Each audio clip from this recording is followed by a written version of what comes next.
Você quer saber o que foi negociado para a retirada da Magnitsky? Vou te dar o motivo, o local e a data. No último dia 4 de dezembro, o vice-presidente executivo da Comissão Europeia, responsável por estratégia industrial, declarou ao jornal holandês NRC: "No mês passado, eu deveria ir ao Brasil discutir uma mina de terras raras. 3 dias antes, fomos informados de que os americanos já haviam chegado, oferecido dinheiro e comprado toda a produção até 2030. Essa declaração do Stéphane Séjourné mostra como a corrida por terras raras está movimentando o mundo todo e como a Europa não conseguiu ganhar dos americanos no Brasil. Mas em termos de valores, quanto custou essa transação? O portal The Deep Dive revela que a US International Development Finance Corporation, ou apenas DFC, fez uma transação com o governo brasileiro, no valor de 465 milhões de dólares. Esses valores vão para a expansão da mina Serra Verde. A mina Serra Verde, em Goiás, é operada pela Denham Capital, dos Estados Unidos, e pela Energy Minerals Group, da Austrália. Com esses 465 milhões de dólares aprovados pelo DFC do governo americano, finalmente a expansão da mina vai acontecer, e os minerais raros serão levados para os Estados Unidos para a produção de chips. O modelo da operação é o conhecido Off-Take Agreement estratégico de longo prazo. Toda a produção brasileira foi entregue aos americanos até 2030. Ou seja, o minério nasce brasileiro, mas já nasce vendido, nasce fora do mercado e com destino certo. O projeto pela EMA foi classificado informalmente como ativo de segurança nacional dos Estados Unidos, e de maneira surpreendente, isso não saiu em nenhuma manchete brasileira, apenas no exterior. Essa operação de 465 milhões de dólares aconteceu em novembro, e no dia 12 de dezembro, os Estados Unidos decidiram retirar as sanções Magnitsky contra Moraes e sua esposa. Questionado pelo jornalista do Metrópolis, Sam Puncher, o Departamento de Estado respondeu que a manutenção das sanções é inconsistente com os interesses da política externa dos Estados Unidos. Então eles foram muito diretos em dizer que manter a Magnitsky atrapalha os interesses dos Estados Unidos. E esses interesses, como vimos, custam 465 milhões de dólares em exploração de terras raras em Goiás. Mas sabe o que é mais interessante? Eles nunca esconderam isso. O Brasil está sem embaixador, mas tem um encarregado de negócios representando os Estados Unidos no Brasil. O nome dele é Gabriel Escobar. Alexandre de Moraes foi sancionado no dia 30 de julho. Mas no dia 22 de junho, os Estados Unidos praticamente mostraram para todo mundo o que eles queriam. Em conjunto com a NASA, o governo americano apontou o satélite Landsat 9 diretamente para a Serra de Caldas, também em Goiás.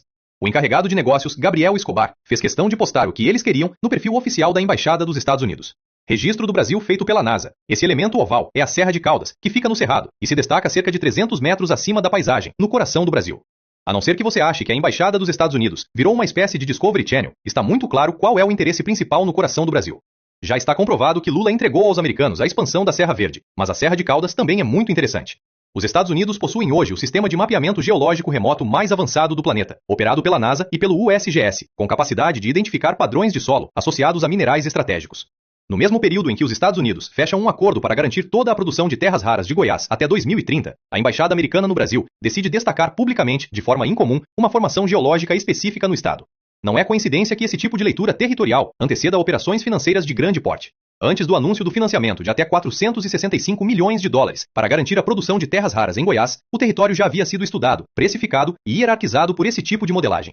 O que está em jogo não é apenas retorno econômico, mas controle antecipado de ativos considerados críticos. Marco Rubio, Christopher Landau e Scott Bessent não queriam retirar a Magnitsky, mas a decisão veio direto de Trump. Por isso, eles precisavam não serem desmoralizados por completo, e foi aí que o PL da dosimetria surgiu como uma boia de salvação. Um projeto que nem sequer foi aprovado no Senado, ou seja, nem está valendo, mas era a única coisa que os Estados Unidos podiam usar para justificar essa desmoralização da sanção Magnitsky.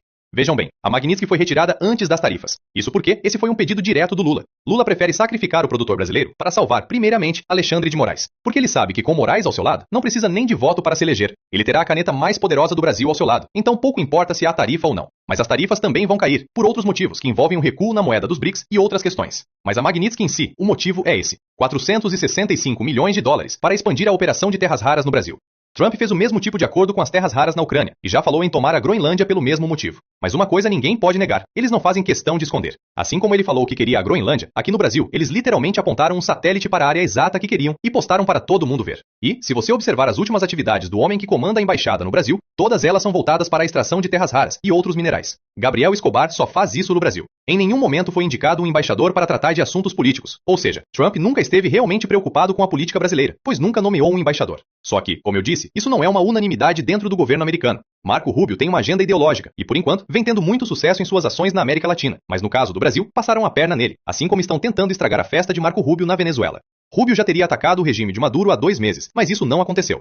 Reparem uma coisa, logo no início da mobilização militar dos Estados Unidos no Caribe, Maduro estava completamente desesperado. Ele estava dentro de bunkers, com a aparência de quem não dormia. Basta observar os vídeos dessa novela. Mas em determinado momento, Maduro soube de algo que o deixou completamente relaxado, e ele começou a dançar e cantar. Hoje está claro que Maduro não está com medo dos Estados Unidos. A pergunta é, por quê? Os Estados Unidos vêm fazendo movimentos agressivos, como a apreensão do petroleiro na última semana, mas isso não foi suficiente para ele acreditar na sua queda. Então, por quê? Uma figura central para a queda da Magnitsky foi Joesley Batista. O mesmo Joesley Batista que viajou para a Venezuela com autorização de Trump para conversar com Maduro. O que foi divulgado à imprensa é que ele foi até lá convencer Maduro a renunciar. Mas a essa altura do campeonato, e diante dessa tranquilidade de Maduro, será que foi só isso que ele foi fazer lá? Joesley Batista já salvou Moraes. Será que não salvaria Maduro?